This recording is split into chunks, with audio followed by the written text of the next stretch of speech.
a story from the collection called Labyrinths by Jorge Luis Borges. This is called The Library of Babel. By this art you may contemplate the variation of the 23 letters from The Anatomy of Melancholy, Part 2, Section 2, Paragraph 4. The universe, which others call the library, is composed of an indefinite and perhaps infinite number of hexagonal galleries, with vast air shafts between, surrounded by very low railings. From any of the hexagons, one can see interminably the upper and lower floors. The distribution of the galleries is invariable. 20 shelves, 5 long shelves per side, cover all the sides except 2. Their height, which is the distance from floor to ceiling, scarcely exceeds that of a normal bookcase. One of the free sides leads to a narrow hallway, which opens onto another gallery identical to the first and to all the rest. To the left and right of the hallway, there are 2 very small closets. In the first, one may sleep standing up. In the other, satisfy one's fecal necessities. Although here passes a spiral stairway, which sinks abysmally and soars upwards to remote distances. In the hallway, there is a mirror which faithfully duplicates all appearances. Men usually infer from this mirror that the library is not infinite.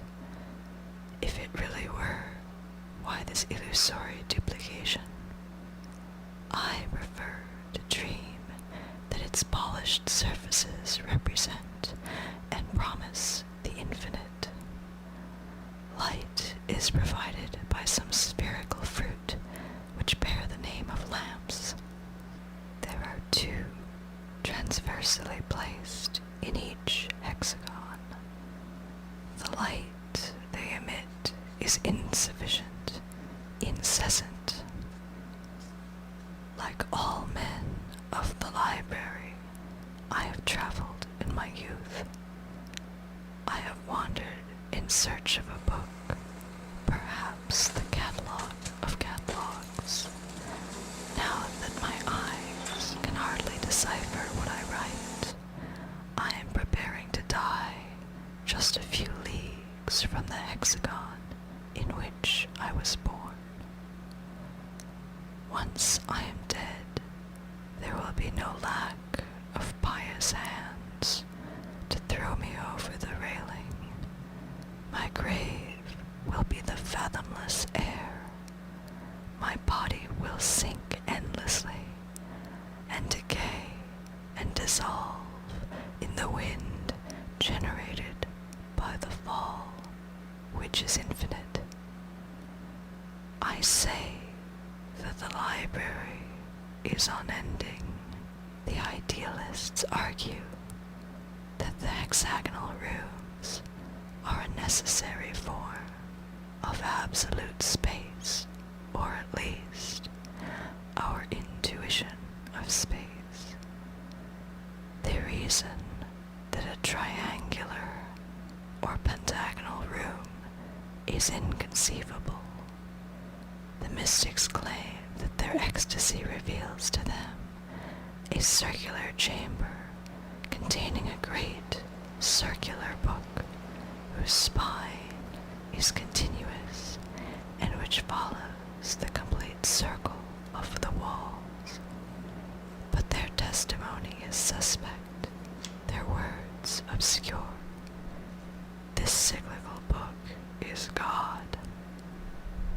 it suffice now for me to repeat the classic dictum.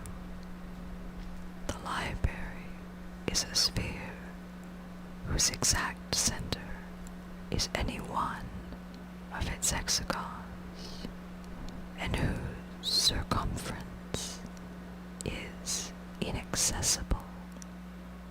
There are 5 shelves for each of the hexagon's walls. Each shelf contains 35 books of uniform format. Each book is of 410 pages, each page of 40 lines, each line of some 80 letters, which are black in color. There are also letters on the spine of each book. These letters do not indicate or prefigure what the pages will say. I